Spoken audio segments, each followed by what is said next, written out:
Hello, everybody. We are doing the second book of Samuel, chapters 19 and 20. I am so excited to see how this story is going to wrap up. We have been bringing this to you from The Words Time. You can find us on Facebook at The Words Time. We are covering New Mexico, but we, of course, always like to spread our love to the world. And from everybody in New Mexico, we say, you know what? We're not so bad of a people. You're not so bad of a people. Why don't y'all come down and have some kind of tea or coffee with us sometime and conversation? Hello, how are we doing? We are on the second book of Samuel. We are going to go over chapters 19 and 20 today. I just had a feeling of drawing as I did with a heart and then a cross. So we went with the topic today of being love, faith, hope, and life. And we'll go with the reading. I went through up until at least verse 14, got the feeling of it. So we're going to go through this together in these two chapters for the first time, my first time. So if you guys got something you need to teach me, feel free to let us know, thewordstime@gmail.com. Otherwise, I should have the confidence to feel that God wants me to lead us through this as we've been going through the second book of Samuel. So, with the confidence instilled inside of me, with that being said, you guys can trust I will lead. All right, here we go. Verse 1, And it was told Joab, Behold, the king weepeth and mourneth for Absalom. And the victory that day that was turned into mourning unto all the people. For the people heard say that day how the king was grieved for his son. And the people gat them by stealth that day into the city, and people being ashamed still away when they flee in battle. But the king covered his face, and the king cried with a loud voice, O my son Absalom, O Absalom, my son, my son. And Joab came into the house to the king and said, Thou hast shamed this day the faces of all thy servants, which this day have saved thy life, and the lives of thy sons and thy daughters, and the lives of thy wives, and the lives of thy concubines, in that thou lovest thine enemies, and hatest thy friends. For thou hast declared this day, that thou regardest neither princes nor servants. For this day I perceive that if Absalom had lived, and all we had died this day, then it had pleased thee well. Now therefore, verse 7, Arise, go forth and speak comfortably unto thy servants, for I swear by the Lord, if thou go not forth, there will not tarry one with thee this night. And that will be worse unto thee than all the evil that befell thee from thy youth until now. When the king arose and sat in the gate, and they told unto all the people, saying, Behold, the king doth sit in the gate, and all the people came before the king, for Israel had fled every man to his tent. And all the people were at strife throughout all the tribes of Israel, saying, The king saved us out of the hand of our enemies, and he delivered us out of the hand of the Philistines. And now he is fled out of the land for Absalom. And Absalom, who we anointed over us, is dead in battle. Now therefore we speak ye not a word of bringing the king back? And King David sent to Zadok and to Abiathar the priest, saying, Speak unto the elders of Judah, saying, Why are ye the last to bring the king back to his house? Seeing the speech of all Israel is come to the king, even to his house. Ye are my brethren, ye are my bones and my flesh. Wherefore then are ye the last to bring back the king? And say ye to Amasa, Art thou not of my bone and of my flesh? God do so to me, and more also, if thou be not captain of the host before me continually in the room of Joab. And he bowed the heart of all the men of Judah, even as the heart of one man, so that they sent this word unto the king, Return thou, and all thy servants. So the king returned and came to Jordan, and Judah came to Gilgal to go to meet the king, to conduct the king over Jordan. And in 16, Shimei, the son of Gera, a Benjamite, which was of Bahurim, hasted and came down with the men of Judah to meet King David.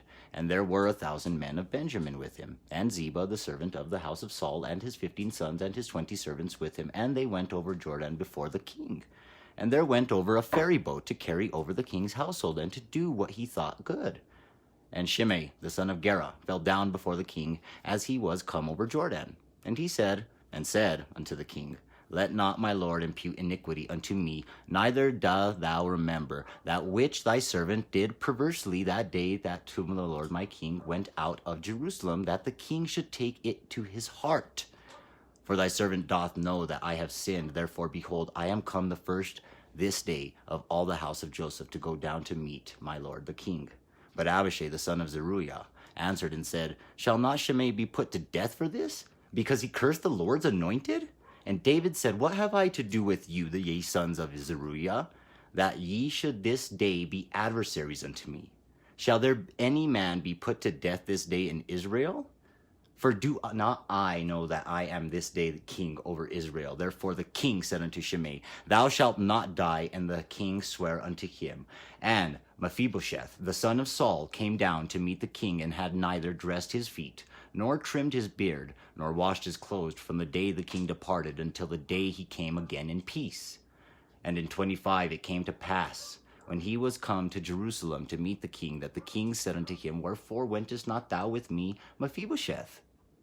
And he answered, My lord, O king, my servant deceived me, for thy servant said, I will saddle me an ass, that I may ride thereon, and go to the king, because thy servant is lame. And he hath slandered thy servant unto my lord the king. But my lord the king is an angel of God. Do therefore what is good in thine eyes, for all my father's house were but dead men before the lord the king. My lord the king, yet didst thou set thy servant among them that did eat at thine own table. What right, therefore, have I yet to cry any more unto the king?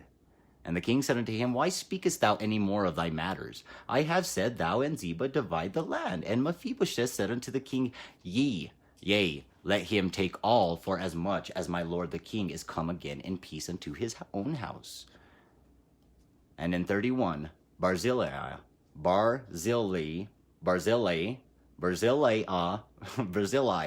there you go, we finally got it.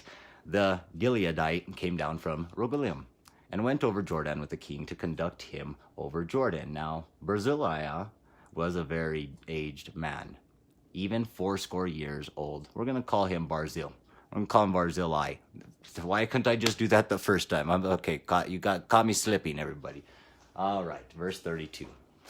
Now Barzillai was a very aged man, even 80 years old, and he had provided the king of sustenance while he lay at Mahanaim, for he was a very great man.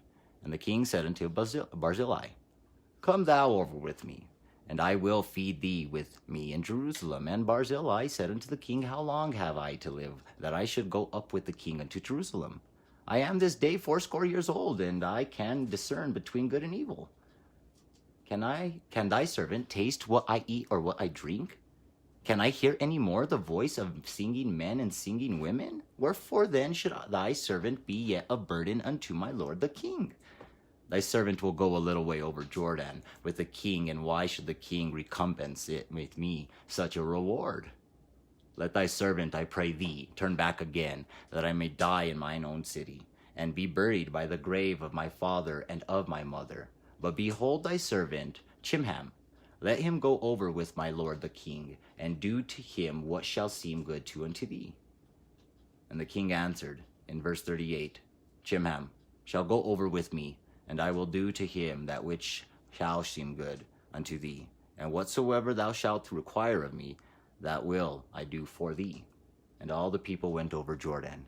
And when the king was come over, the king kissed Barzillai, and blessed him, and he returned unto his own place. Then the king went on to Gilgal, and Chimham went on with him. And all the people of Judah conducted the king, and also half of the people of Israel.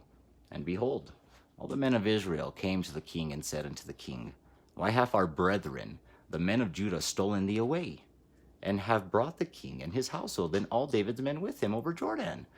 And all the men of Judah answered the men of Israel, Because the king is nearer kin to us. Wherefore then be ye angry for this matter? Have we eaten at all of the king's costs? Or hath he given us any gift? And all the men, the men of Israel answered the men of Judah and said, We have 10 parts in the king, and we have also more right in David than ye. Why then did ye despise us, that our advice should not be first had in bringing back our king? and the words of the men of Judah were fiercer than the words of the men of Israel. The second book of Samuel, chapter 20, verse 1. And there happened to be there a man of Belial, whose name was Sheba, the son of Bichri. Bichri. Somebody help me out there. A Benjamite. And he blew a trumpet and said, we have no part in David, neither have we inheritance in the son of Jesse, every man to his tents, O Israel. So every man of Israel went up from after David and followed Sheba, the son of Bichri. But then the men of Judah clave unto their king from Jordan even to Jerusalem. And David came to his house at Jerusalem, and the king took the 10 women, his concubines, whom he had left to keep the house, and put them in the ward, and fed them, but went not unto them. So they were shut up unto the day of their death, living in widowhood. Then said the king to Amasa, assemble me the men of Judah within 3 days, and be thou here present. So Amasa went to assemble the men of Judah. But he tarried longer than he set time which he had appointed him. And David said to Abishai, now shall Sheba the son of Bichri do us more than harm than did Absalom. Take thou thy Lord's servants, and pursue after him, lest he get him fenced cities, and escape us. And there went out after him Joab's men, and the Cherethites, and the Pelethites, and all the mighty men. And they went out of Jerusalem to pursue after Sheba the son of Bichri. When they were at the great stone which is in Gibeon, Amasa went before them, and Joab's garment that he had put on was girded unto him, and went upon it a girdle with a sword fastened upon his loins in the sheath thereof. And as he went forth, it fell out. And Joab said to Amasa, art thou in health, my brother? And Joab took Amasa by the beard with the right hand to kiss him. But Amasa took no heed to the sword that was in Joab's hand. So he smote him therewith in the 5th rib, and shed out his bowels to the ground, and struck him not again, and he died.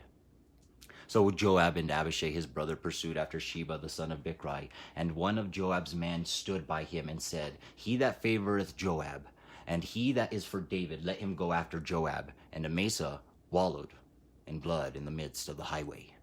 And when the man saw that all the people stood still, he removed Amasa out of the highway into the field, and cast a cloth upon him. And when he saw that every one that came by him stood still, when he was removed out of the highway, all the people went after Joab to pursue after Sheba the son of Bichri. And he went through all the tribes of Israel unto Abel, and to Bethmaachah, and all the Berites, and they were gathered together, and went also after him. And they came and besieged him in Abel of Bethmaachah. And they cast up a bank against the city, and it stood in the trench, and all the people that were with Joab battered the wall to throw it down.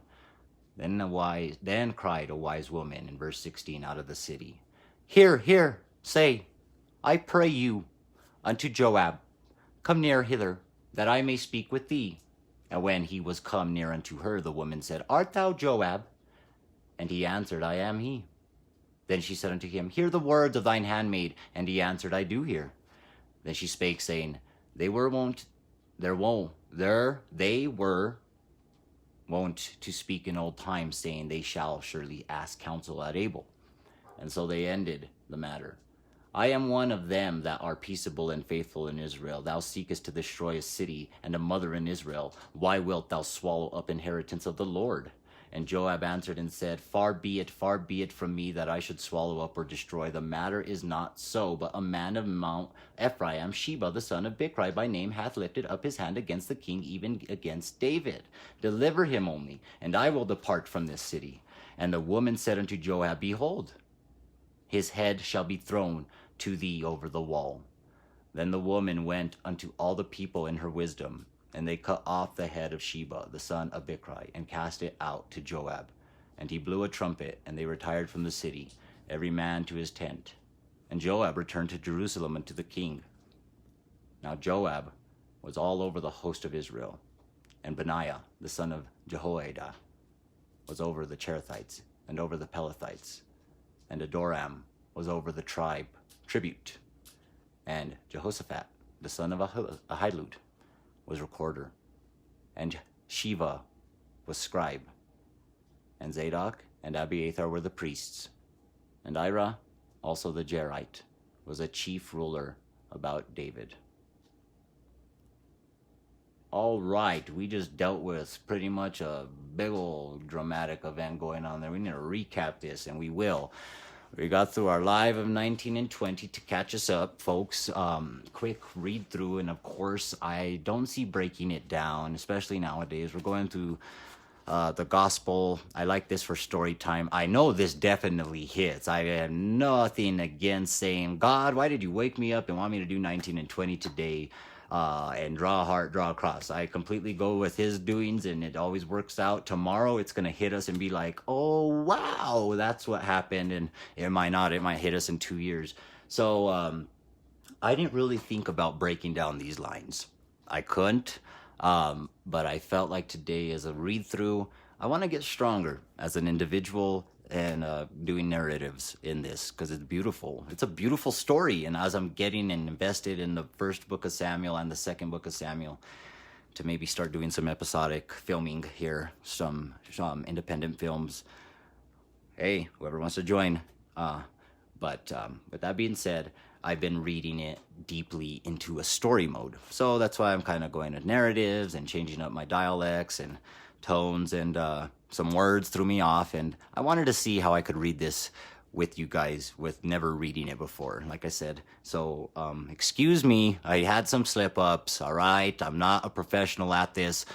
We'd still do this with with $0 in the church bank account. Okay, so look, your guys' money ain't going to me studying nowhere. Don't worry about it. I'm still studying. I'm just trying to change up a couple things to get you guys more invested, more educated, more invited into the segments. So I felt like if I take it into a narrative. So I'm studying, all right? All right. Thank you. God bless you guys. I love you. Everybody remember to stay prayed up every second of the day. Pray without ceasing, everybody. Remember to go down to www.facebook.com/thewordstime to stay up to date with us with our live Bible readings. God bless you.